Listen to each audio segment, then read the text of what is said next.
Fidèles téléspectateurs de la chaîne africaine de télévision, bonjour à vous et merci de nous rejoindre sur la chaîne africaine de télévision pour votre émission 7 Afrique. Aujourd'hui encore, dimanche, nous sommes avec nos chroniqueurs pour traiter d'actualités africaines. Retenons ceci, l'évolution de nos sociétés africaines devrait logiquement s'enrichir de l'histoire qui les ont construits. Chez nous, ici à 7 Afrique, nous essayons, comme nous le pouvons, de débattre de sujets, de faire des recommandations, d'émettre également des avis qui seront, nous en sommes sûrs, une source d'histoire pour les générations d'aujourd'hui et pourquoi pas pour les générations de demain, pour que nos sociétés également puissent mieux se porter. Bonjour encore à vous et bienvenue à votre émission 7 Afrique. Aujourd'hui, nous sommes avec M. Congo Nelson, bonjour.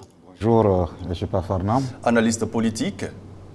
Pardon, on va dire analyste communication responsable. Oui. Voilà, nous débattons plus de politique, société et autres. Voilà, analyste communication responsable, c'est bien cela? Oui, mais tout s'intègre. Tout s'intègre véritablement. Tout s'intègre et tout s'internourrissent. Merci infiniment. Merci de participer à cette émission. Merci.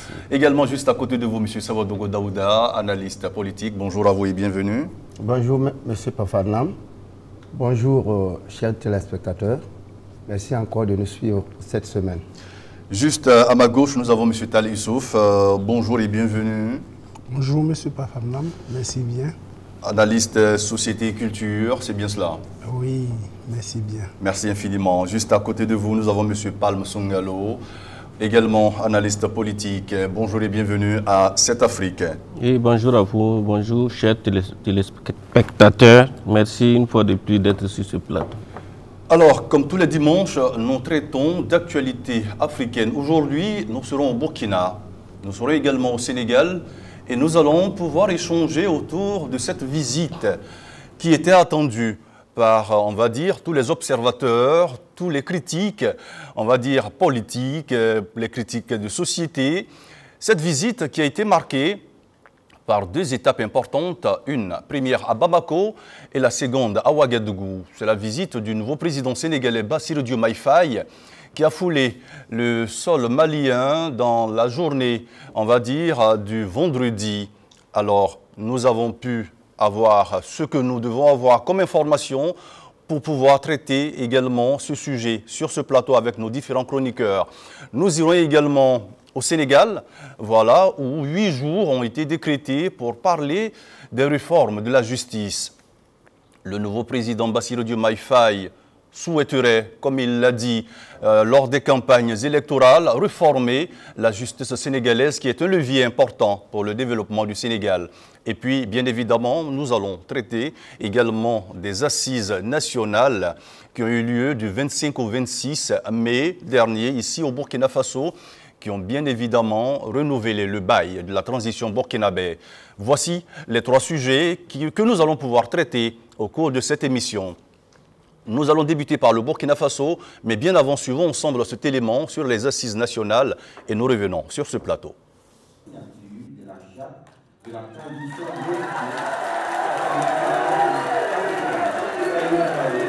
Par cet acte, les forces vives consacrent le statut de président du Faso au capitaine Ibrahim Traoré. Les assises nationales, initialement prévues du 25 au 26 mai 2024, ont donné plus tôt que prévu leur conclusion. Quelques heures ont suffi dans la journée du samedi 25 mai aux différents participants pour donner quitus à la prolongation de la transition qui bénéficie de 60 mois, soit 5 ans à compter du 2 juillet.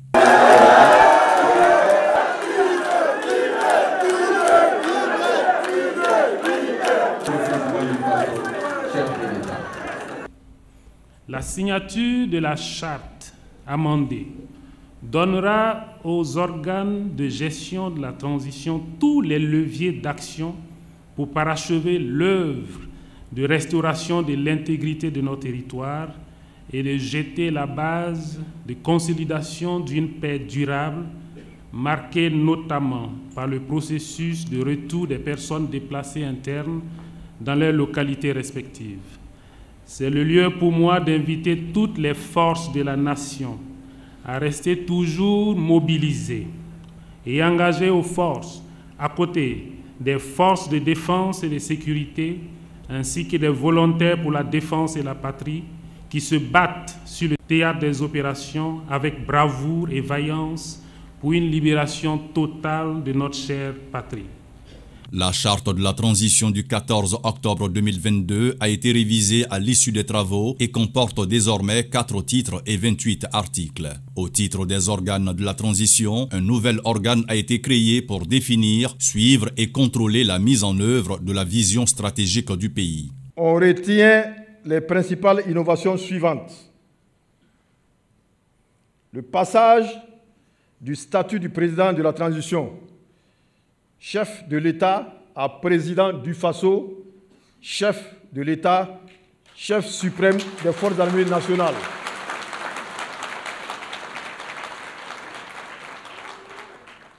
La durée de la transition fixée à 60 mois à compter du 2 juillet 2024.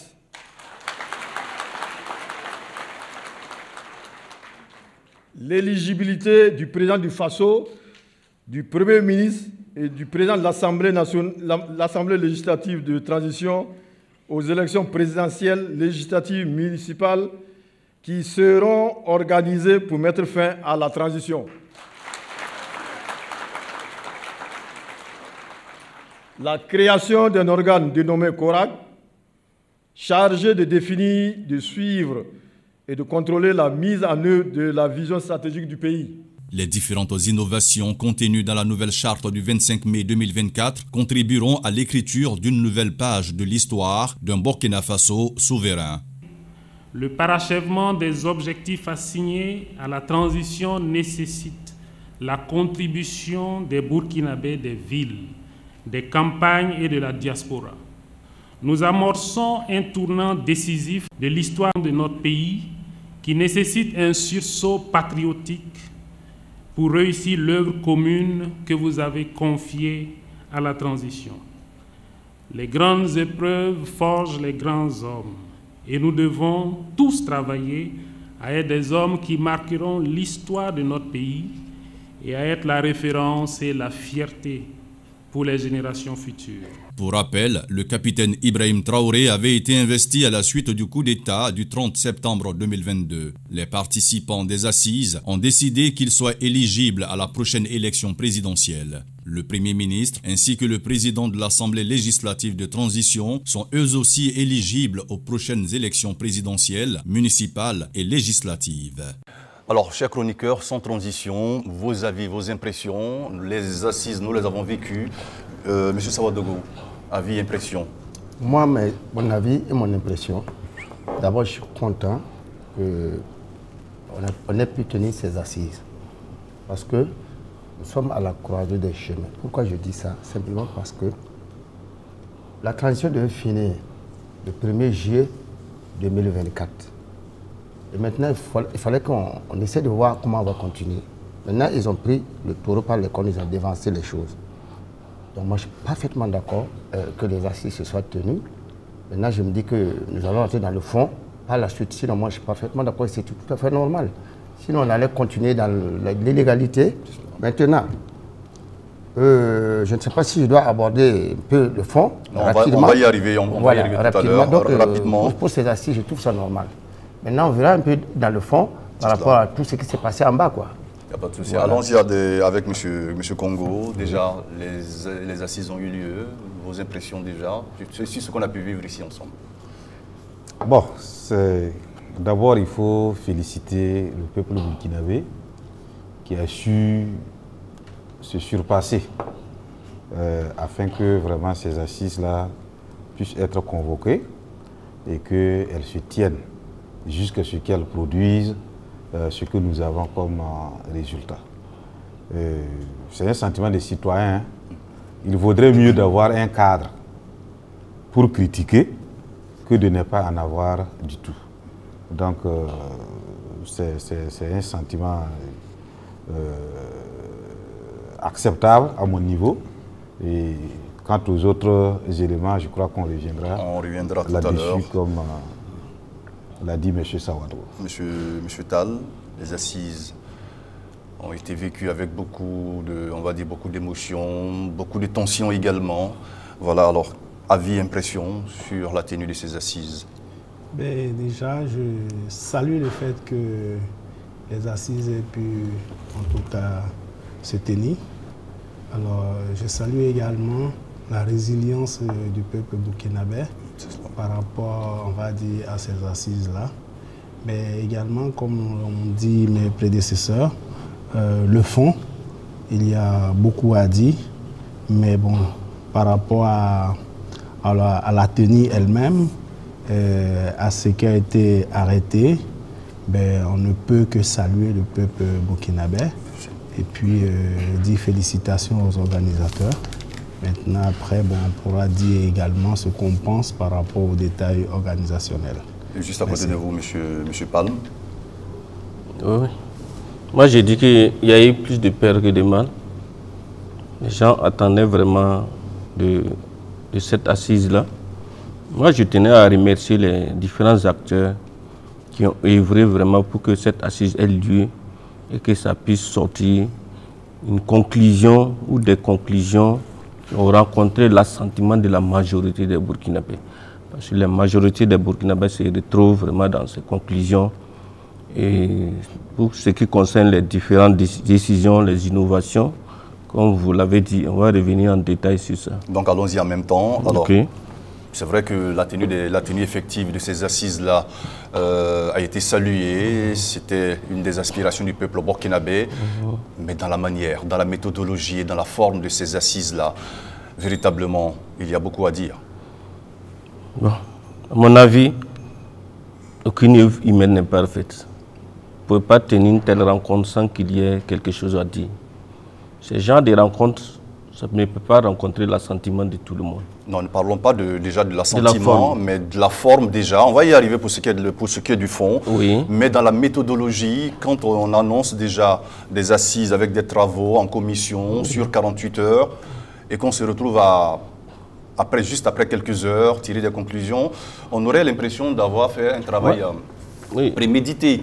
Voilà, est-ce que ce n'était pas préparé déjà à l'avance pour l'imposer déjà au peuple burkinabé? Monsieur Sawadoro. Oui, moi je trouve qu'il n'y a pas d'imposition. Il fallait que ces assises se tiennent. Maintenant, il y a eu deux gros faits majeurs.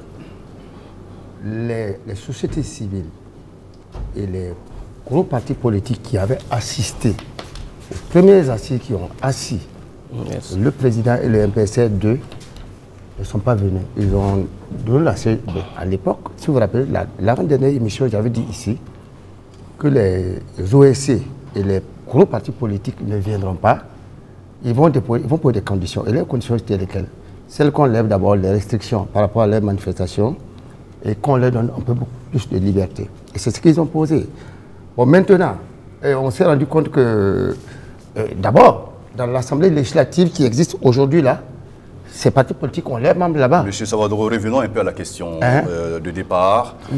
Ces assises-là, prévues sur 48 heures, avec des travaux en commission pour sortir des conclusions, ont finalement donné leurs conclusions après quelques heures. Mais c'est tout à fait. Est-ce que ce n'était pas déjà un travail préparé à l'avance et puis le soumettre aux différentes parties prenantes à ces assises-là? Les parties prenantes, là, ils ont fait 24 heures seulement.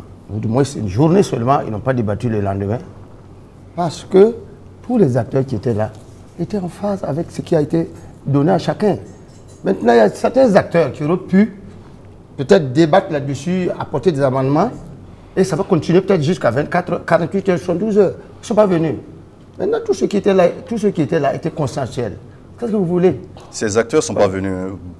Qu'est-ce que vous avez? Est-ce que vous avez les preuves dire que ces acteurs n'étaient pas là? Est-ce que ce n'était pas un travail déjà préparé, M. Congo? Mais non, M. Koufane, s'il vous plaît. M. Congo. Oui, je viens. On vous revient tout à l'heure.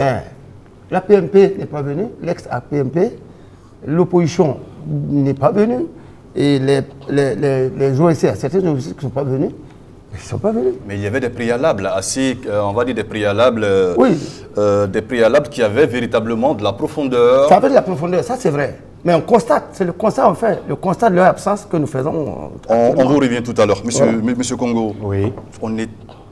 On a eu l'impression d'être dans un esprit de travail déjà fait, voilà, d'un plat déjà prêt, qu'on est juste venu présenter.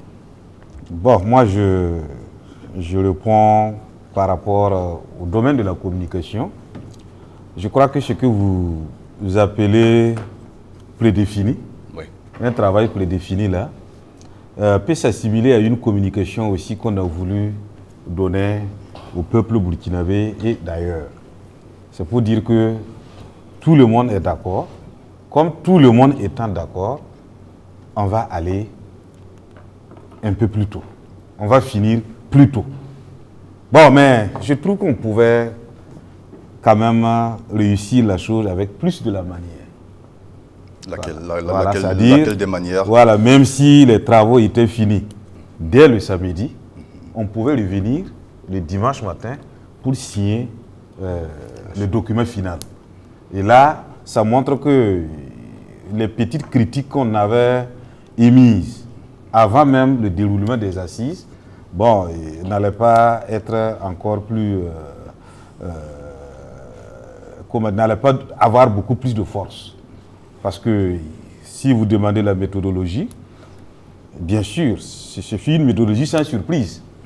Les prédécesseurs, notamment M. Sawargo l'a dit, les partis politiques avaient déjà donné, je dis les plus grands, autour de l'ancien MPP, ils avaient déjà donné leur position sur le fait qu'ils ne pourront pas participer. Mais il y avait des préalables quand même qui devaient peut-être être analysés. Oui, mais ces préalables, je me demande même si on regardait, on analysait ces préalables. Tout le monde a vu la lettre du président Clément Sawargo circuler sur les réseaux sociaux. Je me disais qu'à 48 heures, même si on analysait les préalables et qu'on décidait de leur répondre en leur disant qu'on va prendre leurs inquiétudes en compte, et je me dis que les dés étaient déjà jetés, voilà, pour qu'ils brillent par leur absence. Sans compter, je crois qu'il y avait aussi des éléments de la société civile qui tiraient dans un autre sens. Et les amis de la première saison du MPSR2 qui ont été abandonnés en cours de route. Bon, je crois que l'un ou l'autre, en termes politiques, qui est un domaine de rapport de force, ça ne pouvait pas se passer autrement. Ça ne pouvait pas se passer autrement parce que c'est généralement du domaine du forçat ou bien de coup de force. Bon, maintenant, c'est fait. On va vous revenir tout à l'heure. Monsieur Palm, cette méthodologie-là, on a l'impression que c'était déjà une architecture déjà faite. Quand on émet le courrier, s'ils ne viennent pas, voilà, ça passe comme une lettre à la poste. Avant de revenir, les conclusions sortent et puis on avance. Avant de revenir sur cette question, je pense effectivement que les conclusions dès le premier jour a étonné tous les Burkinabés. Ouais. Déjà, s'attendait vraiment à une conclusion au deuxième jour. Mais vous convenez avec moi qu'une telle assise, même si on donnait une semaine aux participants pour débattre point par point les différents éléments, on ne pouvait pas vraiment finir le travail en une semaine. On a vu déjà au Sénégal, ils ont pris 8 jours juste pour réformer la justice. Et s'il s'agissait d'une question sur tous les aspects de la nation, donc il fallait forcément des travaux préparatoires en commission pour revenir maintenant débattre sur les grands points pour tirer une conclusion. Je pense que c'est ce qui a été fait. Bon, moi je le dirais bravo, mais j'aurais dû mettre la forme comme l'a dit mes prédécesseurs, attendre le lendemain, les 2 jours qui étaient annoncés pour faire sortir les conclusions. Mais quand cela ne tient, moi je pense que ce qui est important, c'est ce qui est ressorti de ces conclusions. Maintenant, concernant la position de certains acteurs, bon, moi je pense que c'est de bonnes guerres. Ils voulaient profiter de cette situation pour poser certaines doléances. Moi, à mon avis, j'analyse ça comme si c'était un chantage. On vous dit de venir participer à une rencontre qui concerne toute la nation. Vous voulez poser des préalables. Pour moi, déjà, le premier point de préalable, les 48 heures pour la transmission des courriers. Moi, je pense qu'ils devaient savoir, il y a une première assise où il y a eu des acteurs qui ont pris part. Et ils faisaient partie de ces acteurs. Ils devaient savoir qu'il s'il y a une autre assise, forcément, ils allaient être convoqués. Pour moi, c'était de prendre des dispositions. Même si on vous invitait la veille, que vous puissiez vraiment dire vos mots. Mais c'est basé sur ces formes-là. ou en disant par exemple qu'il faut lever les suspensions sur les activités des partis politiques. Mais ça n'a pas de rapport. C'était quand même des préalables qui étaient quand même... Ça n'a pas de rapport. Pour moi, ça n'a pas de rapport. Suspendre et lever les suspensions. Ce sont des préalables qui avaient quand même de la profondeur, qu'on pouvait analyser. Mais c'est un chantage. Pour moi, c'est un chantage. On n'avait pas besoin de lever les activités des partis politiques pour venir assister à une réunion. Vous pensez que dans ce contexte-là, les partis politiques peuvent vraiment aller à la base vraiment pour consulter? Est-ce qu'ils peuvent aller dans les villages qui sont vraiment touchés par les terroristes pour toucher? Il ne faut pas que ça s'arrête seulement dans les grandes villes. On dit qu'on a consulté la base pour venir donner le point de vue. Donc le Burkina, c'est une tour. S'il ne peut pas aller à Falagotou, il ne peut pas aller à Dori, il ne peut pas aller à Tougan pour réunir la base, il ne faut pas que je vienne dire qu'on n'a qu'à lever les sanctions sur les activités. Je parle, on vous revient tout à l'heure. Pour moi, ils ont raté l'occasion de rentrer dans l'histoire. Pour moi, ils auraient dû prendre part, donner leur avis, même si ce n'est pas pris en compte. Là, on dirait un jour que vraiment ils ont participé au débat. Parce que le problème du terrorisme, ça concerne tous les Burkinabés. Ça ne concerne pas seulement ceux qui sont au pouvoir, la transition. Donc tout le monde doit mettre la main pour qu'on puisse sortir de cette situation. Après, on va venir régler maintenant le problème. On vous revient tout à l'heure. Monsieur Tal, alors la politique de la chaise vide, comme vous aimez tant le dire, a pesé sur l'opposition burkinabé ou véritablement, avec cette méthodologie que nous avons tous vue, est-ce qu'il y avait véritablement politique de chaise vide ou volonté manifeste d'écarter ces parties prenantes-là? C'est vrai que je n'utiliserai pas vos mots, mais je pense que je l'ai déjà dit une fois, donner l'invitation à 48 heures des assises et telles que les assises se sont déroulées comme une lettre à la poste, ça vient démontrer que oui, on voulait qu'ils brillent de leur absence.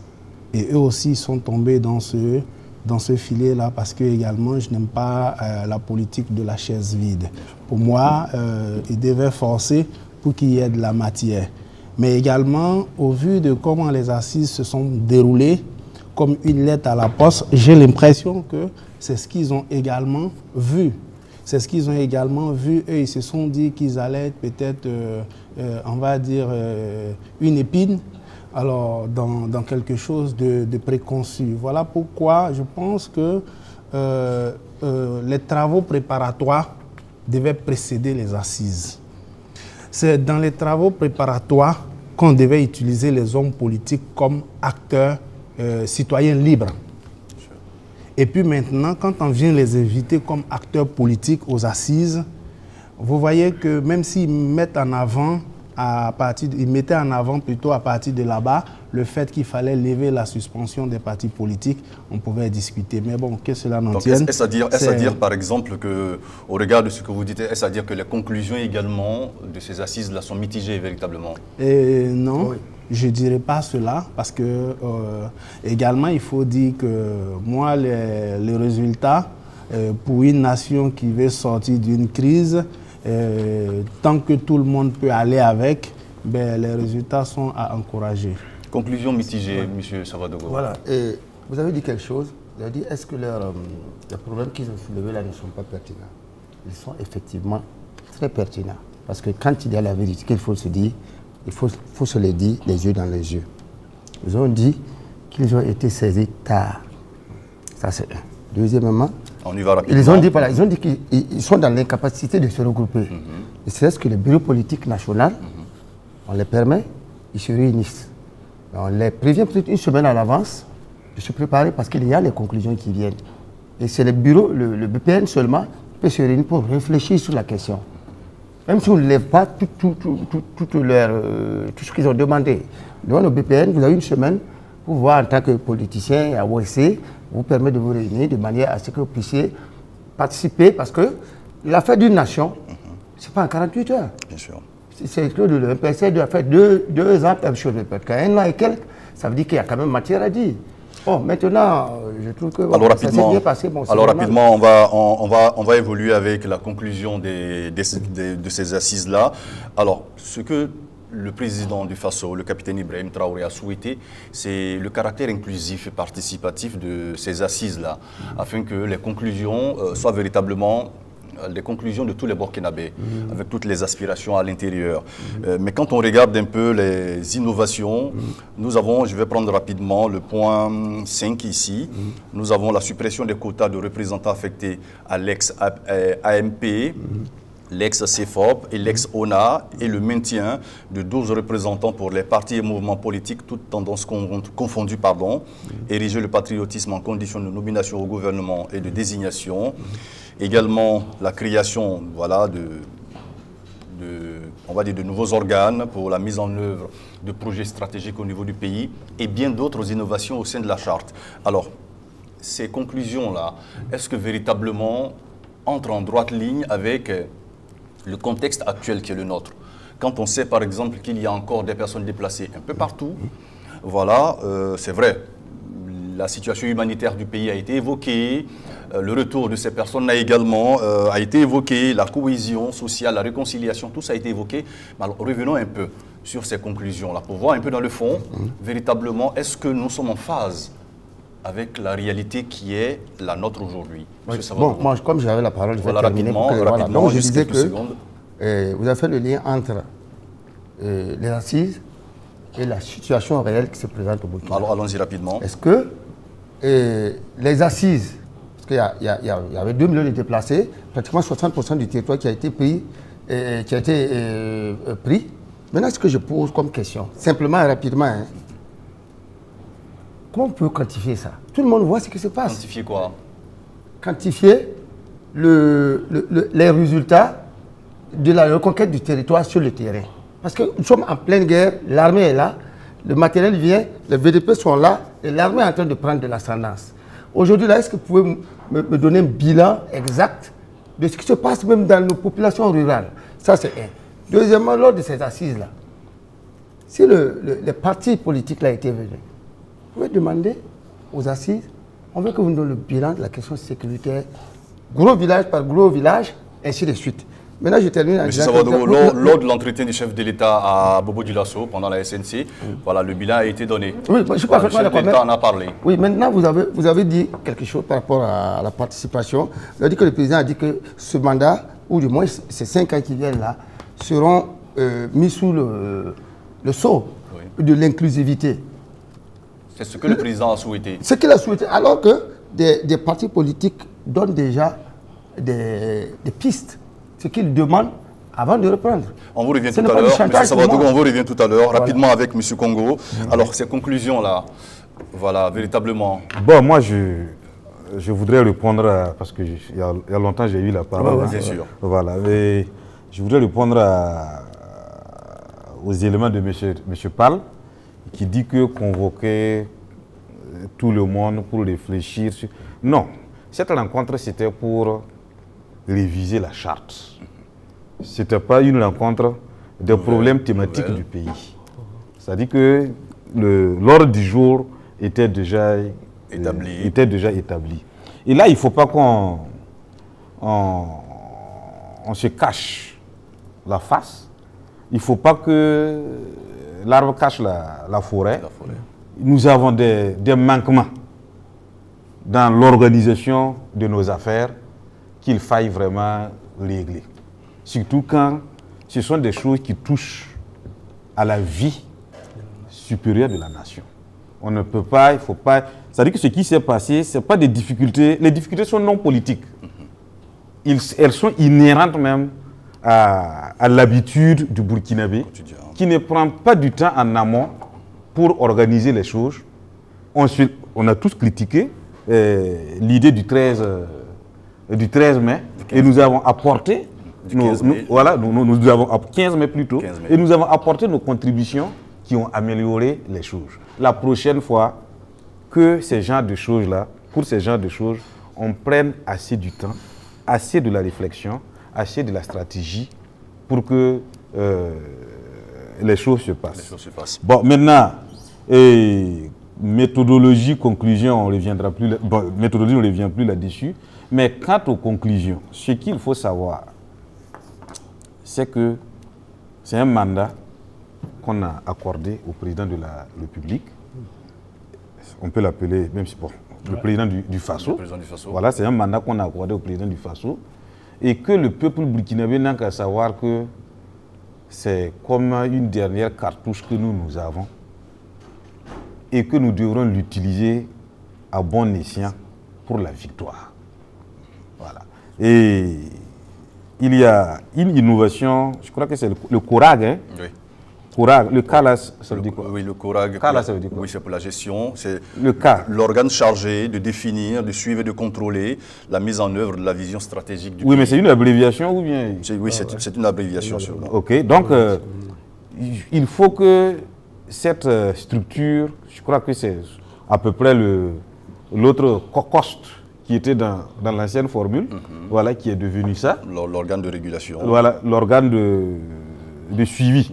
Voilà, de suivi des politiques stratégiques, comme ce que vous avez dit. Il faut que cette structure-là vraiment se mette rapidement en place et qu'elle se dote des oreilles géantes pour écouter vraiment les problèmes du pays et en traduire maintenant en politique publique pour que vraiment les 60 mois qui ont été accordés là puissent vraiment être des mois de victoire. Il y a un problème. C'est que le problème du Burkina aujourd'hui, les gens deviennent de moins en moins intègres. On vous revient tout à l'heure pour la suite des échanges. Alors, M. Tall, pour ces 5 années à venir, quand on veut un Burkina Faso inclusif, peut-être nous espérons, mais en attendant, nous n'avons pas vu de point dans les innovations. Voilà, relevant par exemple de la levée de sanctions, de restrictions, pour que les choses soient encore plus fluides et aller vers la réconciliation et la cohésion.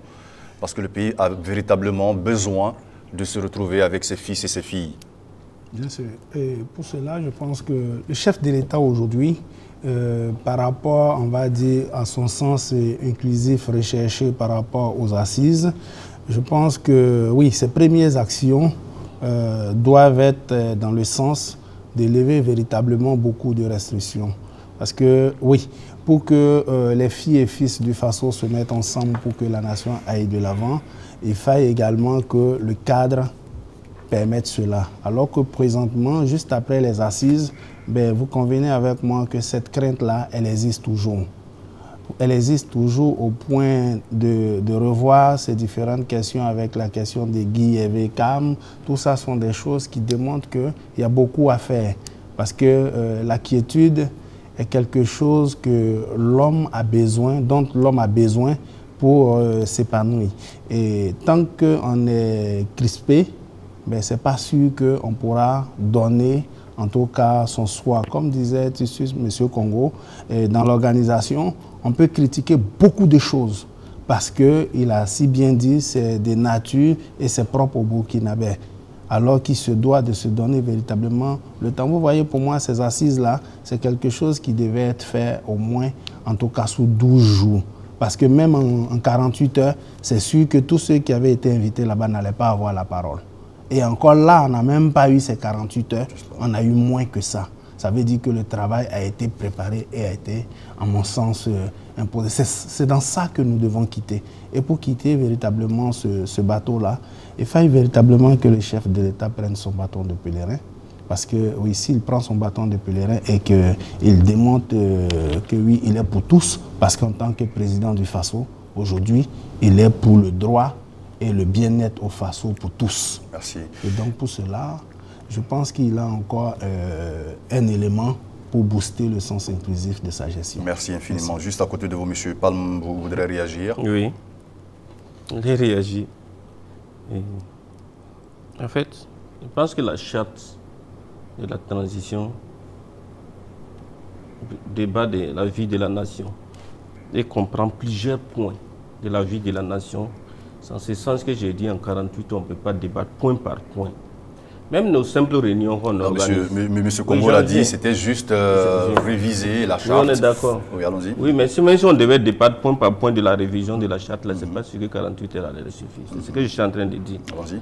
Maintenant, et la présence ou l'absence des partis politiques à cette assise, est-ce que ça allait changer beaucoup de choses aux conclusions qui sont ressorties? Moi, c'est ça ma question. Même nos simples réunions qu'on convoque souvent, je pense que ça demande une petite préparation. Qu'est-ce que ça allait changer? Qu'est-ce que ça allait changer véritablement? Donc c'est dire que vous justifiez, voilà, le fait que leur absence était déjà quelque chose de...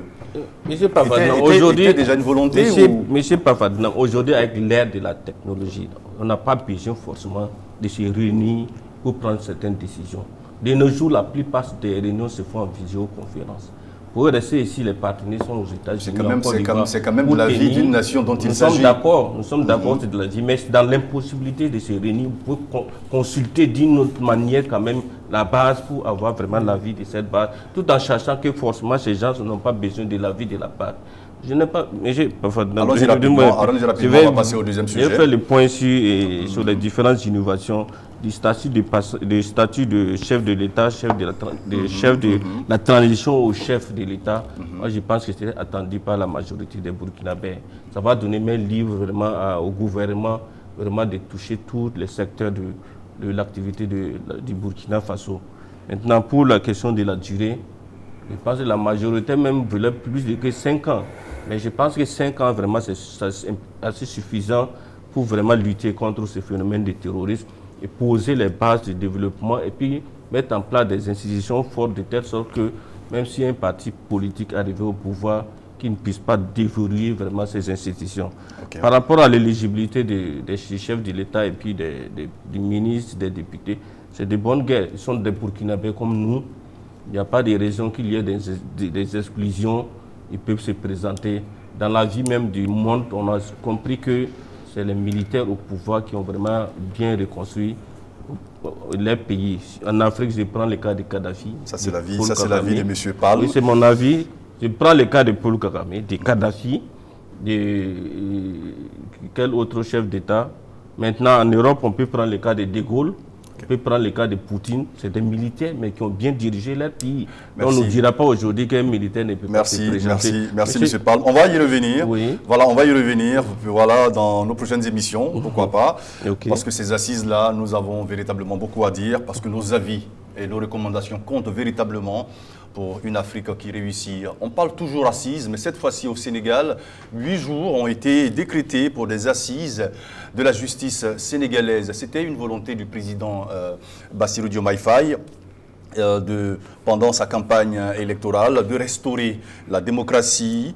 Le candidat du PASTEF, voilà, et nous l'avons constaté depuis déjà quelques jours.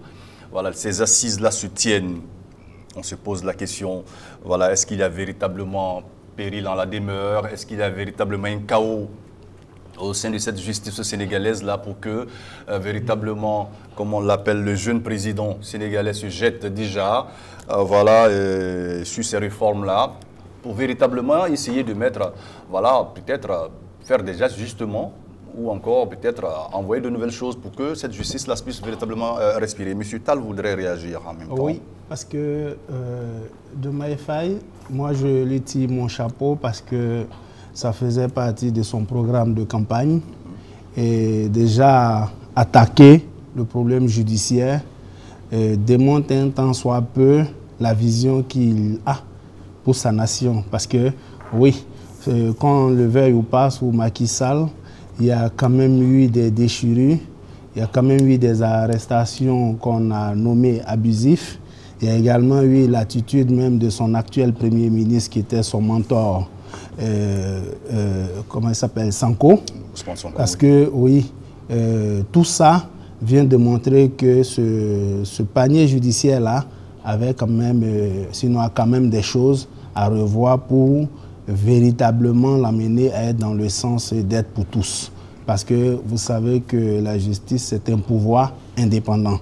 Et quand un pouvoir indépendant peut être manipulé par l'homme politique, ben effectivement, quand on est un chef d'État qui veut avoir une vision pour tous, ben nous devons y mettre les pieds de sorte à harmoniser les choses. Et je prie Dieu que ces assises de 8 jours vraiment permettent que quelque chose de potable pour tous les Sénégalais sortent véritablement de ces assises-là. Alors je vais me tourner vers M. Congo, comme on l'appelle, le jeune président Bassirou Diomaye Faye, est dans une volonté de vouloir réformer la justice sénégalaise.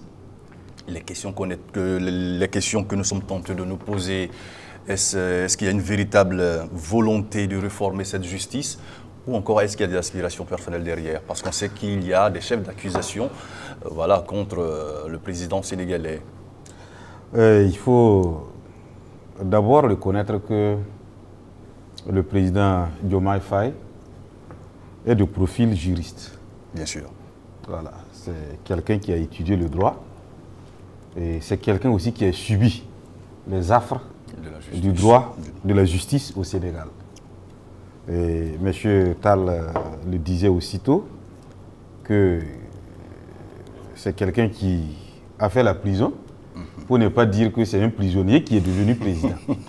Donc, quoi de plus normal que ces premiers chantiers se dirigent vers, en tout cas, le domaine judiciaire. Bien sûr. Et vous savez, au-delà de tout ça, pour les questions de développement, la souveraineté rime avec la promotion de la justice. Dans un pays où les principes de la justice ne sont pas équitables, ne sont pas bien rendus, il va de soi que tout soit bloqué, tout soit vraiment grippé à tout moment, ce n'est même pas à un moment donné. J'ai jeté un coup d'œil sur les grandes thématiques sur lesquelles les acteurs vont travailler durant les 8 jours. Les thématiques touchent de la question du statut des magistrats. C'est très important. C'est très important. Et ça touche aussi de l'organisation de la magistrature. Et ça touche des conditions de détention et de préparation à la réinsertion sociale. Voilà. Et surtout rappeler, pour ajouter à ce que vous avez dit, que ces assises-là sont véritablement inclusives parce que tout le monde est présent pour véritablement apporter sa pierre à la construction d'une justice plus forte. Et de la même manière, comme vous savez, en 1804, quand on écrivait le pot de Napoléon, à chaque moment, Napoléon descendait dans la salle et il demandait que la question de l'adoption plénière, parce que ça le concernait. L'histoire dit que Napoléon n'a pas eu d'enfant et il en voulait faire son cas. Ici aussi, il y a une thématique sur laquelle le président a beaucoup insisté, c'est la question de la privation de liberté. Parce qu'il en a vu, il en a vécu, donc il ne s'amuse pas avec, par exemple, ce point-là. Donc, c'est pour dire que pour un départ du Sénégal, si on regarde l'histoire du Sénégal, de Senghor à Abdou Diouf, de Abdou Diouf à Wade, de Wade à Macky Sall, jusqu'à lui, c'est comme si on a passé les choses de main à main. Il n'y a pas eu un travail de fond comme ça pour réformer la justice du Sénégal. Et c'est même en quelle année, il y a les cours de compte même ont fait des investigations et qui ont trouvé qu'au moins 500 Sénégalais portent un numéro matricule, qui travaillent dans la fonction publique. Et il y en a qui sont, au moins 500 sont nés à l'an 3000.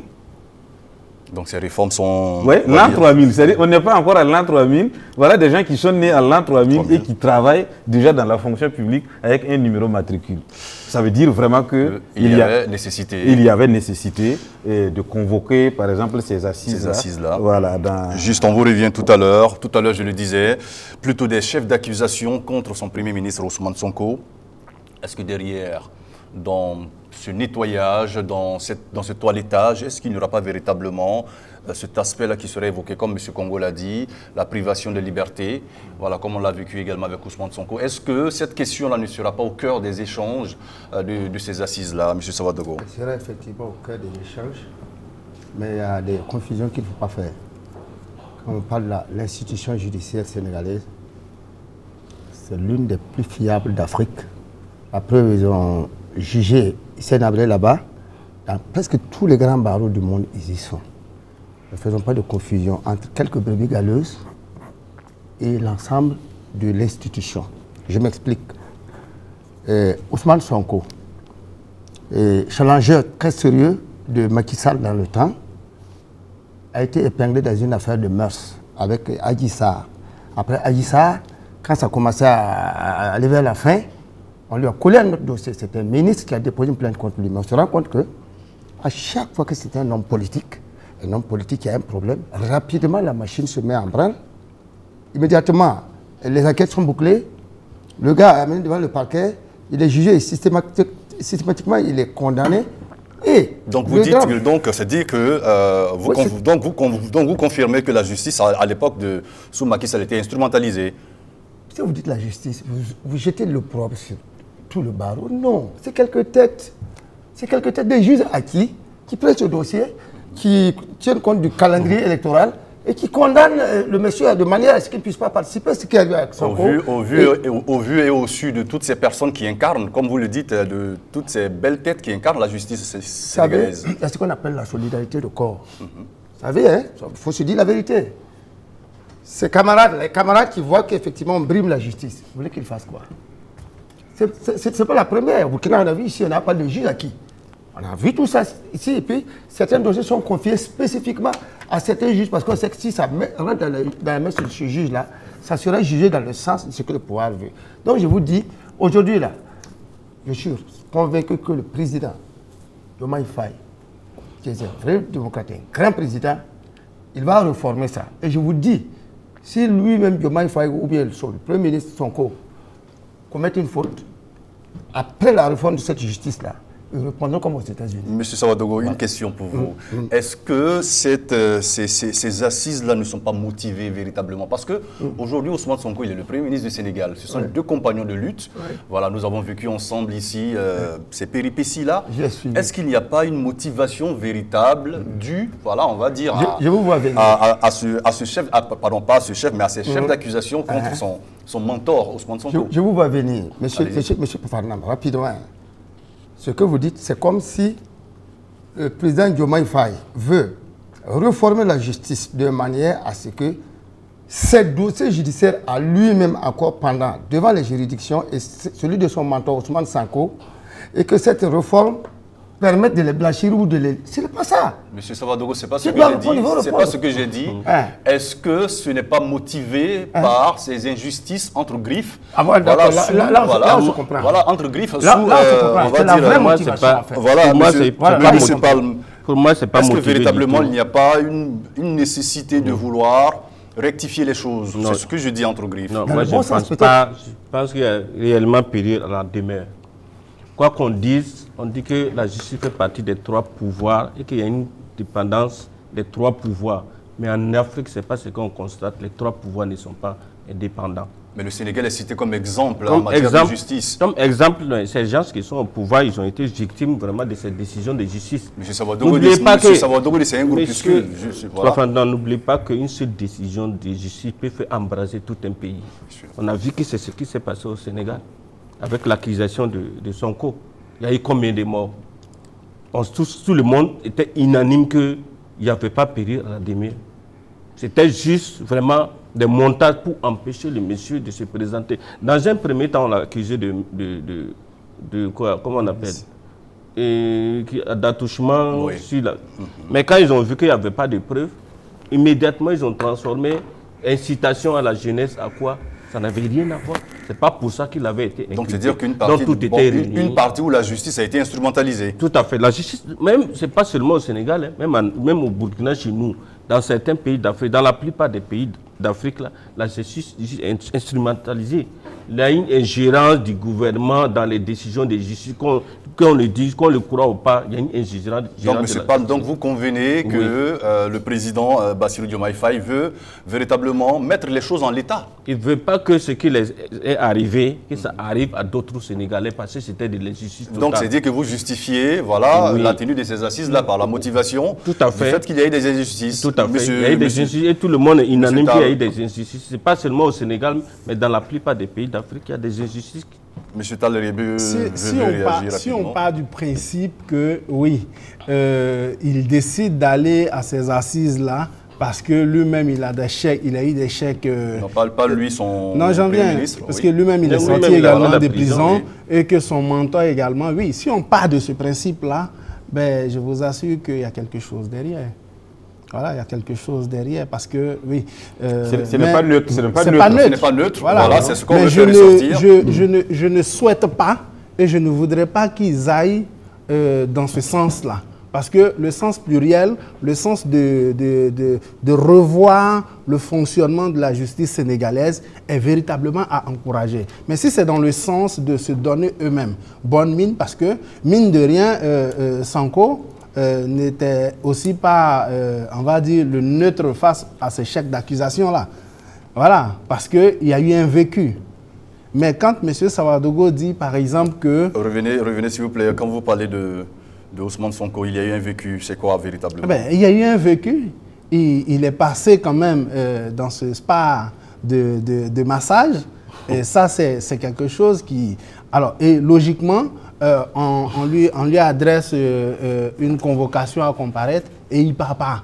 Vous voyez, tous ces manquements-là ont contribué quand même à ce qu'on a pu voir au Sénégal avant ces élections-là.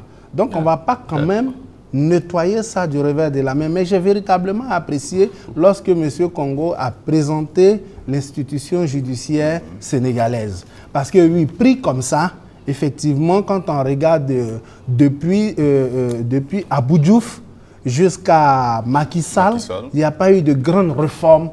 Alors que... alors que la société sénégalaise évolue. Est-ce que véritablement la justice on doit inculper sénégalaise... les gens parce qu'ils sont passés, aller dans un salon de machin, on va inculper... Monsieur, ne prenez pas la chose... Non, on ne prend pas. Pourquoi l'acharnement, c'était la seule personne? Il y a beaucoup de gens qui font pire que ce que lui a fait dans les salons de massage. Pourquoi il ne peut pas répondre alors? C'est du passé. Que Dieu nous aide. Mais après, ils ont constaté qu'il n'y avait pas de preuves palpables. C'est pourquoi ils ont essayé d'inverser la tendance. Alors, chers chroniqueurs, pour trouver d'autres chefs d'accusation. Chers chroniqueurs, on va continuer cette émission. Est-ce que véritablement, voilà, comme M. Congo l'a dit, voilà, ces motivations qui ont amené ces assises-là, il y a véritablement quelque chose. Voilà, ce n'est pas neutre, mais il y a véritablement quelque chose derrière qui a pu motiver, c'est-à-dire le besoin de vouloir réformer cette justice-là. Mais est-ce que véritablement cette justice-là avait un problème en dehors de ce que nous avons comme chef d'accusation contre le Premier ministre sénégalais? Est-ce que la justice sénégalaise avait véritablement un souci? Pour ma part, la justice sénégalaise avait un souci. Parce que je ne veux pas trop aller dans des éléments trop historiques. Et pour le monter au... Monsieur Congo, c'est ce dont on a besoin. On a dit dans l'émission, nos États africains devraient se nourrir de l'histoire, voilà, qui les a bâtis. Oui, là, il faut repartir au temps de Mamadou Dia et de Senghor. C'est nécessaire, monsieur, voilà. pour nos téléspectateurs, pour les générations actuelles et futures. Oui, c'est pas pour étaler un cours de droit ou bien un cours de gouvernance en lien avec le droit au Sénégal. Donc allons-y rapidement. Et pour comprendre que le Sénégal vraiment avait un problème avec sa justice. Sans compter que tout est copié de la France. Hein? Ah oui, parce que souvenez-vous de ce grand juge français, comment il s'appelle? Non, Ballantier. C'est Robert Ballantier. Voilà, Robert Ballantier, le président Mitterrand avait deux grands juges qui ont été présidents même de la Cour constitutionnelle, Robert Ballantier et Roland Dumans. Et même le président, c'est fièrement, il disait que si c'est pour le droit, j'ai Ballantier. Mais si c'est pour le tordu, j'ai Dumans. Donc c'est pour dire que tous ceux qui dirigent, ils savent qu'ils ont au moins les deux sortes de juges que mon voisin a appelé les juges acquis. Voilà. Et le Sénégal, il n'y a pas un pays francophone qui est aussi plus proche de la France que lui. Donc c'est pour dire que l'un dans l'autre, il faut savoir que le pays avait vraiment un problème avec sa justice. On attendait beaucoup de Abdoulaye Wade, qui était ce grand maître, qui pouvait venir réformer les choses. Poser des jalons. Voilà, mais on a été un peu déçus parce qu'une fois que le pouvoir entre les mains des gens, on ne les reconnaît plus dans leur profil. Mais vous permettez, hein, il ne faut pas omettre que aujourd'hui, Diomaye Faye et Sonko ont préparé Abdoulaye Wade. Est-ce qu'il n'est pas en train d'essayer de rattraper quelque chose? Laissons le temps nous le dire. Voilà, on espère que le temps nous le dira. Allons-y rapidement, M. Sawadogo. Je voulais rebondir sur ce que vous avez dit. Effectivement, je n'ai pas compris le sens, dans quel sens vous voulez aller. effectivement, si aujourd'hui Diomaye Faye veut réformer la justice, il ne veut pas que ce qu'ils ont vécu, d'autres citoyens le vivent. Non, c'est juste son comportement est une réponse à son vécu entre les mains de la justice. Il ne veut pas que pendant sa gouvernance et après sa gouvernance, un président puisse mener quelques acteurs de la justice au bâton. Celui-ci là, c'est mon opposant, je veux que vous nous collez quelque chose, il fait 2 ans de prison. Si dans les élections, c'est dans 6 mois ou 1 an, vous le collez en prison 2 ans, c'est ce qu'il ne veut pas. Il ne veut pas que son peuple vive ça. Moi, j'ai compris ça de cette manière. Et je le félicite pour ça. Voilà. Est-ce que là, véritablement, on pourra avoir on va dire, des réformes véritablement profondes? Parce que ces assises-là sont inclusives, parce que tout le monde est présent. Tous les acteurs de la société civile, tout le monde est présent. Non, au regard de la chronologie des faits. Et puis des thématiques également. Et des thématiques, on peut s'attendre vraiment à quelque chose de vraiment des recommandations intéressantes. Voilà, parce qu'ils viennent d'arriver, ils n'ont pas encore eu le temps de se mêler dans pas mal de choses. Et en principe, les gens sont libres, sans oublier le signal fort qui a été donné par le précédent Conseil constitutionnel. Bien sûr. Voilà, parce que c'est pas ce signal-là qu'ils ont été élus. Rapidement. Le fonctionnement, moi j'ai compris qu'ils se sont rendus compte que le fonctionnement de la justice sénégalaise ne répond plus aux aspirations du peuple sénégalais. Comme vous l'avez dit, la plupart de ces textes-là sont inspirés des colons.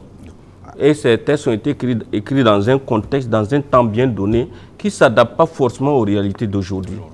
Donc, je pense qu'ils veulent rendre indépendante totalement la justice sénégalaise, donner plein pouvoir à la justice d'agir sans ingérence du gouvernement.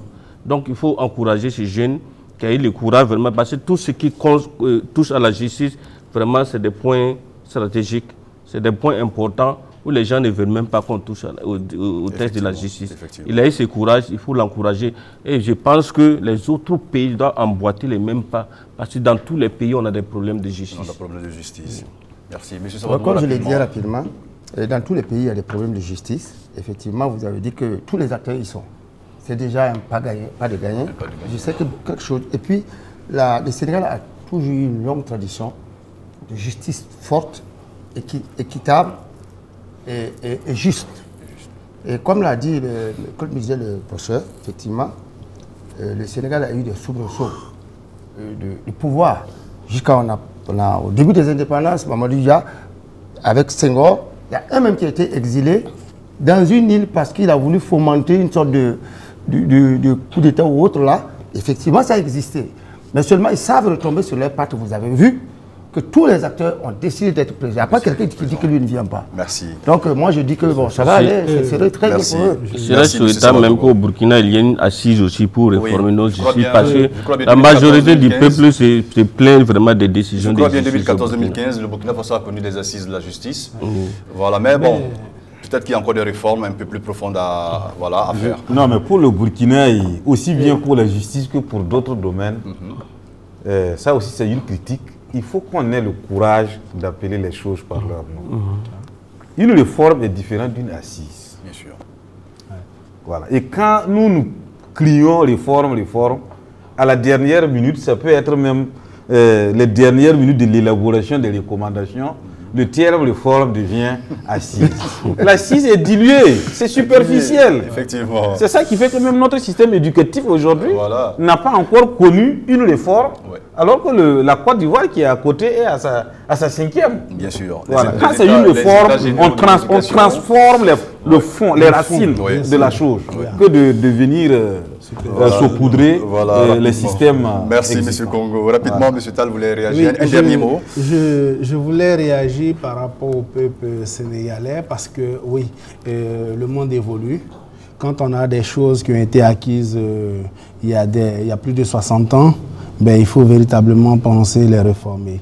Et déjà, ces assises par rapport à réformer la justice, ben, quelque chose à encourager. Et puis, ben, moi, j'ai la certitude que quelque chose devrait sortira parce que, effectivement, le pouvoir est nouveau. Donc, ils n'ont pas de mêlée, comme le disait M. Congo, dans le système.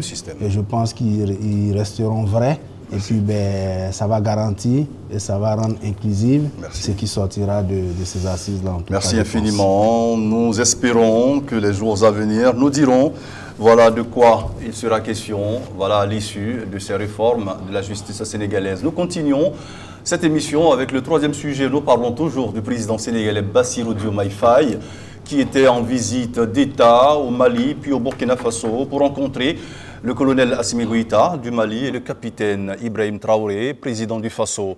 Alors, chers chroniqueurs, cette visite était attendue. Voilà, comme d'aucuns le diront, la CEDEAO visite l'AES.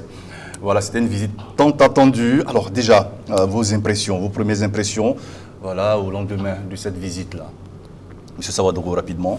Moi, ma première impression, je tiens à dire merci au président, à son Excellence, Monsieur le Président Diomaye Faye. D'abord, je lui dis merci. Et félicitations pour lui d'avoir pensé à venir dans les pays de l'AES qui sont considérés comme des pestiférés par les autres pays de la CEDEAO. Lui, nouveau président élu, tout nouveau, il a fait le tour des autres pays. Il est venu au Mali, il est venu au Burkina, il va aussi aller au Niger parce qu'il a fait aussi la Guinée. C'est un président, c'est un homme d'État. Je peux dire que c'est le remplaçant de Kwame Nkrumah. Il a démontré aux autres Africains. Est-ce que le mot n'est pas encore fort? Il est très fort. C'est un coup fort. Il est très fort. J'arrive, il n'est pas très fort. Hein. Il a tout son sens. Depuis que la CEDEAO a décidé de faire des embargos sur les 3 pays, aucun président de la CEDEAO n'est venu, sauf le président Ford qui est allé, je crois, au Niger. Aucun n'est venu parce que nous étions pestiférés. Mais lui, tout jeune président nouvellement élu, il a dit que nous sommes ses frères. Monsieur Sawadogo, pour ce qui est de l'objet de sa visite, on va en parler tout à l'heure. Non, je termine. Moi, je n'apporte pas le sujet d'abord. Je dis, pour sa première sortie, il a fait le tour de la CEDEAO. Et il a dit, mes frères de l'AES, ce sont mes frères, je vais aller les voir. Alors que nous sommes pestiférés, pestilentiels pour les autres. Monsieur Palme, rapidement, voilà votre impression sur cette visite-là qui était très attendue par les populations. On va dire désormais des 2 espaces, CEDEAO et AES. Rapidement, quelques secondes. Oui, moi je pense que c'est tout à fait normal qu'un chef d'État nouvellement élu pense quand même à visiter ses pairs pour essayer de s'imprégner vraiment des différentes difficultés ou de la vie vraiment de ces peuples. C'est ce qu'il a fait, mais moi à mon avis, il a raté le coche. Pour moi, il aurait dû commencer peut-être par les pays de l'AES qui sont sortis de la CEDEAO, mais en passant d'abord par certains pays comme le Nigeria, le Ghana, la Côte d'Ivoire, ça donne l'impression qu'il est en mission. Là, je pense que ça donne l'impression qu'il est en mission. Bon, quand vous dites qu'on va rentrer dans les détails... On peut y aller en même temps. Oui. Impression, selon vous, une impression ou quelque chose que vous affirmez? Bon, dans son discours... Parce que quand on regarde un peu son parcours... Dans l'un de ses discours-là, il a dit que lui va tout faire pour faire venir les pays de l'AES à la CEDEAO. Je pense qu'il est en train d'aller très loin. Je pense que cette mission est un peu très lourde. Cette mission est très lourde pour lui. Encore jeune président. Ce qui doit l'intéresser actuellement, c'est la vie des Sénégalais. Le programme pour lequel il a été élu. Mais pour la chercher à faire venir l'AES dans la CEDEAO, je ne pense pas un seul instant que l'AES va retourner à la CEDEAO. Même s'il y a une réforme, on sait que la CEDEAO, c'est un manchin entre griffes de la France, de l'Europe. Rien ne pourra convaincre ces 3 pays-là de répartir. Plutôt, le Premier ministre nigérien a dit demander aux autres pays de rejoindre l'AES, mais il ne sera pas question de répartir. Notre président a dit que c'est une décision irrévocable. Irrévocable pas dire qu'il n'y a pas de moyens qu'on fasse marche arrière. Merci, M. Palme. Pour moi, il faut qu'il se penche vraiment sur d'autres sujets et qu'il doit lire les différents pays, mais que de s'attaquer à ces dossiers, pour moi, qui est très lourd. Très lourd pour lui. M. Congo, alors tout à l'heure, M. Palme a parlé d'une impression. Alors, quand on regarde un peu l'agenda diplomatique du président Bassirou Diomaye Faye, d'abord on a la Mauritanie avec le président Ghazouani, voilà, à la tête de l'institution continentale. On a également la Côte d'Ivoire avec le président Alassane Ouattara qui est qui a un poids, voilà, qui a un véritable poids au sein de l'organisation ouest-africaine. On a le Ghana également, voilà, qui est véritablement, on va dire, un pivot, voilà, au sein également de l'Afrique de l'Ouest. On a le Nigeria, voilà, qui est le géant, voilà, et on a maintenant l'AES. Alors, ce parcours, comme M. Palm l'a dit, c'est une impression, mais est-ce que vous confirmez cette impression que le président Bassirou Diomaye Faye est en médiation? Je voudrais d'abord avoir une réponse sur la qualité de l'accueil du président Diomaye Faye au Burkina, aussi bien par la présidence que par les citoyens burkinabés en général. Vous n'êtes pas sans ignorer qu'il y avait eu même des appels qui demandaient son interdiction de venir au Burkina Faso. Bon, mais on peut prendre ça comme étant une opinion populaire, voilà, qui est aussi dans sa mission, pour ne pas dire dans son job quotidien. Et vous avez cité les pays, hein, plus de, je crois qu'il est déjà à moins, non, autour de 10 pays. Oui. Il a visité à moins d'un mois, à l'espace d'un mois de. Alors, on se pose des questions. Qu'est-ce qui fait courir véritablement okay. Ou bien c'est sa jeunesse, ou bien c'est... Oui, quand on enlève la Mauritanie, oui, les autres pays, ce sont des pays de l'espace CEDEAO. Bien sûr. Mais la Mauritanie aussi, il ne faut pas oublier que la Mauritanie est un pays de la CEDEAO, bien sûr, voilà, qui s'en est parti et qui demandait même à revenir. Et puis n'oublions pas également que le président Ghazouani également est à la tête de l'organisation continentale. Ok. Donc, il faut aller au-delà de la pensée populaire, voilà, pour interroger réellement des motivations qui ne sont pas révélées. Monsieur Sawadro disait qu'il faut le féliciter, Vous lui avez dit, est-ce que ce n'est pas trop tôt? Et je suis dans le même sens que vous. Bon, en fait, ce n'est pas un avantage particulier qu'il a déjà démontré. Parce que lui, étant jeune, c'est un avantage à lui. Il n'a pas de traîneau derrière lui. Par rapport aux autres présidents qui ne peuvent pas venir ici de façon simple parce qu'ils ont déjà les mains et les pieds mouillés. Comme M. Tal l'a dit, voilà. Il n'est pas encore entré dans le système. Voilà, lui n'est pas encore entré dans le système. Merci, mais c'est la raison pour laquelle il est un bon outil de médiation, pour ne pas dire un bon outil d'instrumentalisation. Moi, je préfère que les gens prennent la chose avec des pincettes. Maintenant, si il y a une démonstration par la suite qui va venir dire le contraire, on serait déjà à l'affût. Sinon, l'AES doit être à l'heure actuelle sur sa paranoïa, ce qui n'est pas mauvais non plus, puisqu'il y a des batailles qui sont déjà déclarées. M. Savadogo a le droit. Voilà, je vais rebondir un peu sur ce que le professeur dit. Voilà. Moi, en tout cas, je lui réitère mes félicitations. Vos hommages. C'était un grand président. Je vais vous dire pourquoi. Dans son discours, j'ai bien suivi ce qu'il a dit. Il a dit qu'il n'est pas venu ici en mission la CEDEAO. Il n'a pas été recommandé par la CEDEAO. Il a dit qu'il est venu en tant que citoyen d'Afrique, d'un pays frère d'Afrique, et au nom aussi du Sénégal.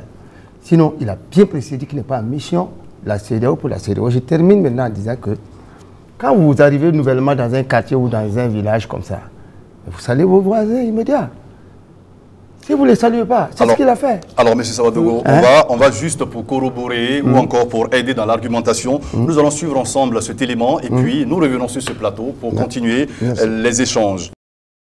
Dans le cadre de son agenda diplomatique, le président sénégalais Bassirou Diomaye Faye a entamé sa tournée de l'AES par le Mali. Cette visite placée sous le signe de l'amitié et de la fraternité a été mise à profit pour aborder plusieurs questions, notamment celle du retour des 3 pays de l'Alliance des États du Sahel au sein de la CEDEAO. Un sujet complexe que le président sénégalais a promis de résoudre, ou du moins d'essayer de résoudre.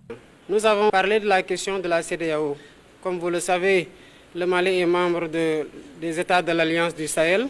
Ceux qui ont suivi mes déplacements dans les différents pays de la CEDEAO m'ont entendu prêcher cette bonne parole-là. Je me suis évertué à en échanger longuement avec le colonel. De mon point de vue, nous pensons que nous devons continuer à travailler avec toutes les parties prenantes, ne pas se décourager de trouver des issues heureuses qui nous permettent de renforcer l'intégration, soit en passant par la coopération bilatérale, mais aussi en essayant de corriger les impairs que nous avons notés dans la coopération multilatérale, notamment dans les instances sous-régionales et régionales, et qui nous ont valu cette situation regrettable que nous vivons. Mais nous ne pouvons pas nous résigner à observer un outil d'intégration formidable quand même dans sa conception, dans les résultats qu'il nous a valu et qui a été cité en exemple, se désintégrer sans rien faire. Il y a eu beaucoup de péripéties qui ont eu lieu, mais c'est justement parce que nous comprenons ça que nous devons pouvoir bâtir sur ces socles-là et repartir sur des bases nouvelles de coopération et d'intégration, quelle que soit l'échelle, qui nous permettent déjà de tirer les enseignements de ce que nous sommes en train de vivre, mais aussi de travailler à ne plus avoir à adresser ces mêmes problématiques-là, que ce soit pour les générations actuelles que pour les générations futures. Je terminerai juste par dire ce que j'ai dit partout. Nous avons un héritage des pères fondateurs qui ont eu une vision qui a été certainement très secouée, qui a été mise à rude épreuve, mais que nous avons aussi la responsabilité de transmettre intact ou en meilleur état. Après Bamako, le président sénégalais a été accueilli à Ouagadougou par son homologue, le président du Faso, le capitaine Ibrahim Traoré. Dans la capitale burkinabé, le président sénégalais a également affiché sa disponibilité à travailler de part et d'autre pour créer des cadres de convergence pour discuter de sujets communs à la bonne marche de la sous-région ouest-africaine. Permettez-moi de remercier le frère et ami, le président Ibrahim Traoré, pour l'accueil chaleureux et fraternel qui m'a été réservé, ainsi qu'à ma délégation, et par sa voix remercier l'ensemble du peuple burkinabé pour cet accueil-là. Mais je suis surtout venu lui réaffirmer mon engagement et l'engagement du Sénégal aux côtés du peuple frère de Burkina Faso, et l'inviter pour qu'ensemble nous puissions travailler à raffermir les relations entre les deux pays sur le plan commercial, sur le plan des échanges, sur le plan de l'intégration et de la circulation possible entre les deux pays à travers aussi l'étape malienne, pour une meilleure circulation des biens et des personnes dans le sens d'une réalisation de l'intégration africaine qui nous tient beaucoup à cœur. Et je suis venu aussi lui dire toute ma solidarité et ma fraternité avec le peuple burkinabé frère dans la période difficile qu'il traverse, mais lui dire aussi mon admiration pour la vaillance de ce peuple-là, sa combativité et sa résilience. Et je sais que la dignité et l'honneur dont ils ont fait preuve, je veux dire les Burkinabés avec son leadership, permettra très rapidement, avec la solidarité agissante des pays comme le Sénégal et d'autres pays africains, de triompher et de faire face aux défis qui retardent quelque peu le décollage de tous les pays africains, notamment dans le Sahel. Nous avons aussi abordé le sujet de la CEDEAO, comme je l'ai fait dans les pays que j'ai visités jusqu'ici. Et je comprends aujourd'hui que les positions soient quelque peu figées, mais je perçois dans chacune de ces positions-là, ou les tenants de ces positions, une fenêtre d'ouverture qui peut permettre de nouer un fil, si tenu soit-il, du dialogue. J'ai toujours l'habitude de dire, on le constate aujourd'hui au niveau de la CEDEAO, que les portes du dialogue sont certes fermées, mais qu'il ne nous faut pas non plus fermer les fenêtres et tirer les rideaux. En rappel, le Burkina Faso, le Mali et le Niger, formant désormais l'Alliance des États du Sahel, ont annoncé leur départ de la CEDEAO en fin janvier 2024 pour protester contre la non-assistance de l'institution dans la lutte contre le terrorisme et son inféodation à des puissances étrangères. Selon la CEDEAO, ces sorties ne seront effectives qu'en janvier 2025 si ces trois pays ne se rétractent pas. Le président sénégalais Bassirou Diomaye Faye, élu en mars 2024, qui appelle à des réformes profondes de la CEDEAO et de la monnaie, a promis faire tout son possible pour amener l'AES dans l'organisation sous-régionale. Alors, chers chroniqueurs, nous continuons. Voilà, nous continuons notre débat Nous avons déjà entamé les discussions sur ce sujet de la visite du président sénégalais Bassirou Diomaye Faye. Monsieur Savadogo, oui. On vous revient encore. Tout à l'heure, nous avons suivi. C'est une visite, on va dire, sur fond de médiation. Véritablement, on l'a constaté à travers cet élément-là. Alors, le président Bassirou Diomaye Faye est en mode, on va dire, émissaire, ou est-ce qu'il est là véritablement pour une visite d'amitié, de fraternité, comme il l'a dit? En fait, lorsqu'il est, il faut qu'on se comprenne très bien. Parce que c'est ce que vous disiez tout à l'heure. Oui, je vous explique. Il faut qu'on se comprenne très bien. Lorsqu'il était de passage au Nigeria, le président nigérian, le président Tinubu lui a dit, lorsque tu vas rencontrer les frères de l'AES, il faut les parler, et explique-leur de revenir à la maison.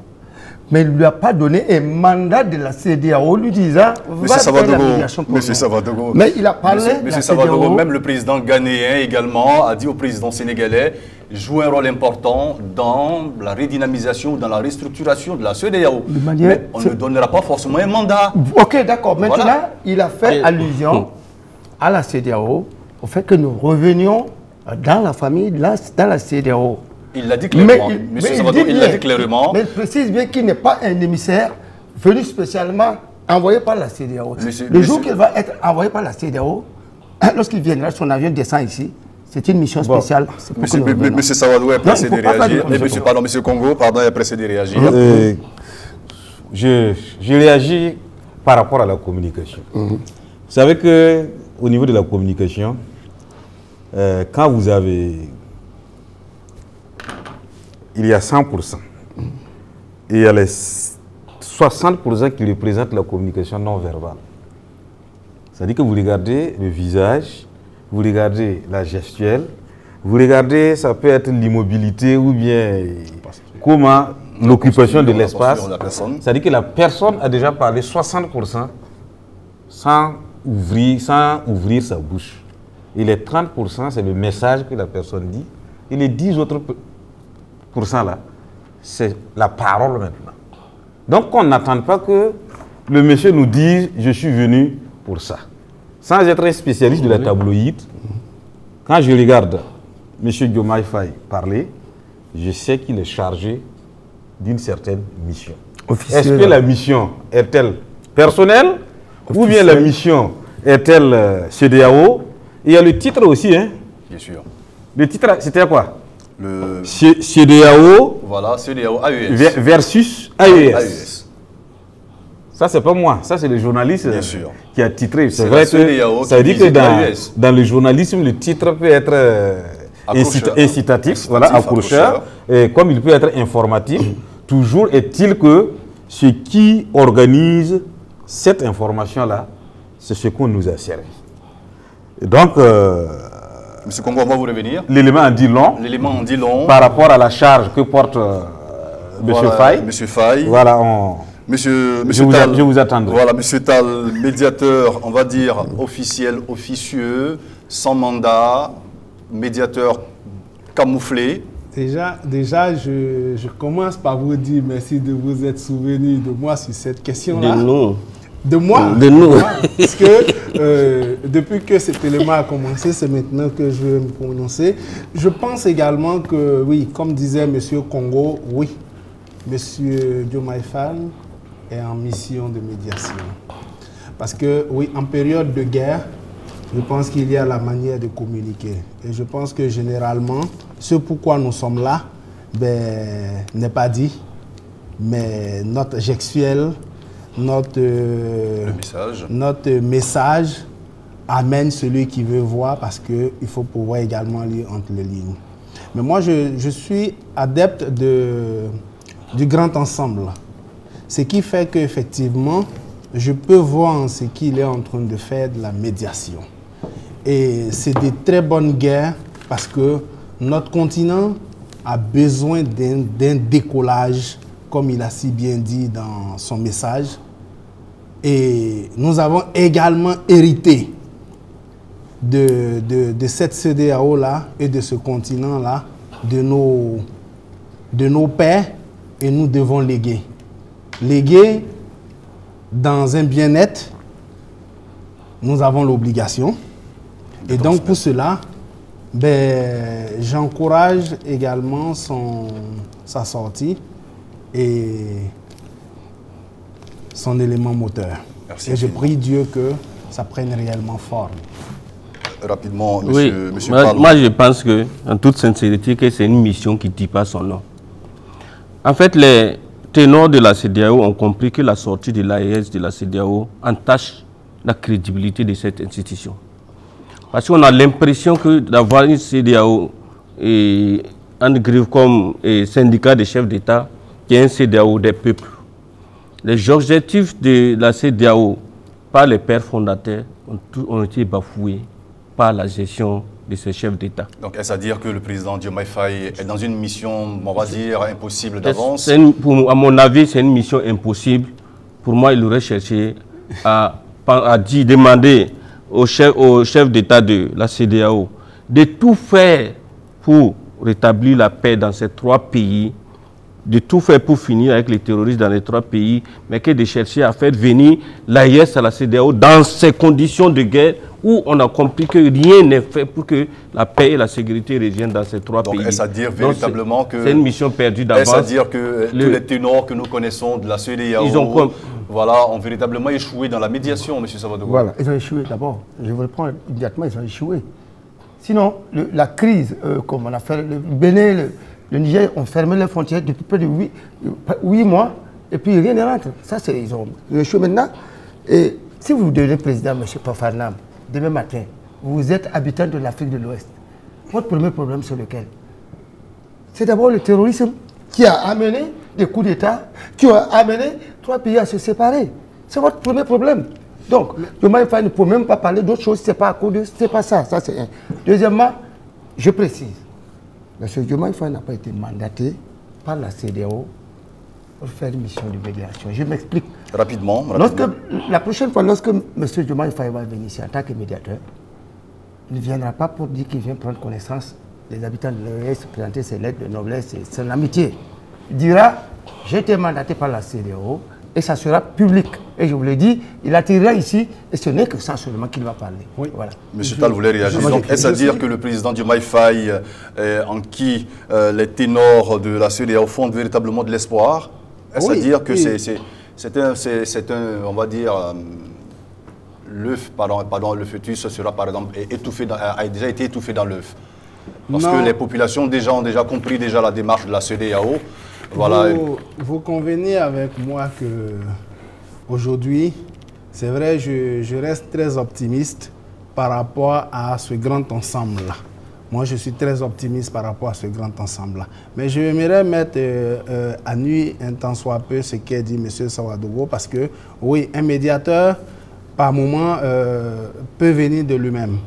Et je pense que, oui, Diomaye Faye ici met en avant le fait que, oui, sa personne peut fournir de l'effort pour, on va dire, réunir, alors, et faire voir et défaire ce qui nous a désunis par rapport à la CEDEAO. Son parcours dans la CEDEAO en dit long quand même. Oui, son parcours. Voilà pourquoi je maintiens vraiment le fait qu'ils soient en médiation, mais en médiation voilée. Et chose à encourager d'ailleurs, au vu de la cassure qui existe entre les membres de l'AES et la CEDEAO actuellement. Donc, sa posture est dans une sorte de légitimité que moi j'approuve. Et comme l'a également dit M. Palme, il a cité que ces choses désavouées, mais moi je pense que non. Je pense qu'il faut même encourager ce qu'il est en train de faire. Merci, parce que ce qu'il est en train de faire, c'est nous emmener à reconsidérer le grand ensemble. Merci. On peut être divisé dans un grand ensemble, mais le grand ensemble est quand même poignant. Merci. On ne peut pas encourager quelqu'un. Quelques secondes. Quelqu'un, une institution. On ne peut pas encourager une personne à vouloir faire venir l'AES dans une institution qui ne pense pas au peuple, mais qui pense vraiment à leur propre personne. Vous ne pouvez pas infliger ce genre de sanctions à un peuple, des sanctions inhumaines, où il y a eu des morts d'hommes. Demander à ces pays de revenir dans cette même institution. Moi, je pense que c'est une mission ratée d'avance. Une mission ratée d'avance. C'est une mission ratée d'avance. On a vu ce qui s'est passé avec ces sanctions au Mali, au Niger, avec la fermeture des frontières, avec le refus de faire convoyer des médicaments quand on sait que ces médicaments sont destinés aux pauvres. De la nourriture, il a pas dit que le Burkina Faso fait abstraction de ces sanctions pour convoyer de la nourriture. Merci. Est-ce une institution, nous sommes dans une famille, est-ce qu'une famille peut imposer ce genre de comportement, des genres de sanctions à ses membres de la famille? Merci, moi je vais quitter cette famille-là. Merci déjà. Non, merci. Pour ne même plus revenir à jamais. Est-ce que, pour le fait que cela ait existé, il ne fallait pas que quelqu'un prenne sur lui pour créer le cadre de discussion pour régler ces problèmes? La confiance est déjà rompue. Quand une confiance est rompue, on ne peut plus revenir sur ça. Ce n'est pas possible. Merci, cher chroniqueur. Quand on perd la confiance, là, c'est pour de bon. Monsieur Palme, merci. Merci, cher chroniqueur. Le cadre d'échange, nous l'avons déjà et nous le faisons très bien. Vous également, fidèles téléspectateurs, vous le faites bien également, nous en sommes sûrs. Vous allez échanger également dans vos salons également, dans les lieux également qui sont les vôtres. Rapidement, le tour de table avec M. Savadogo. Voilà, le temps qui nous est imparti est à son terme. Rapidement, le tour de table avec déjà le premier sujet sur les assises.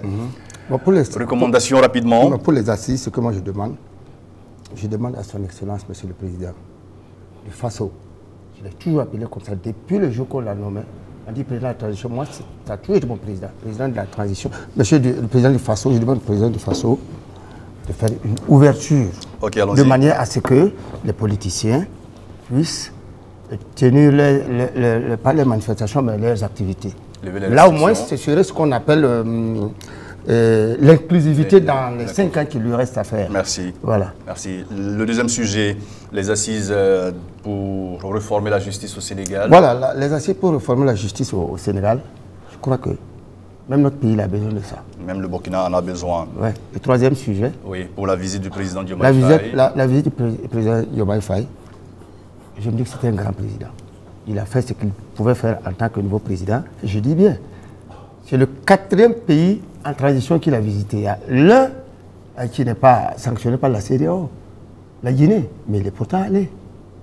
Ça veut dire, ça a tout son sens. Voilà. Merci infiniment. Juste à côté de vous, M. Congo, le premier sujet, les assises nationales au Burkina Faso. Je dirais que, étant donné que maintenant, le président du Faso est investi d'un pouvoir qui n'est plus le pouvoir de la transition. Oui, de plein pouvoir. Voilà, et je voudrais vraiment suggérer des initiatives pour l'inclusion dans la suite du parcours. Et là, il faut écouter beaucoup, intégrer tout le monde dans la marche.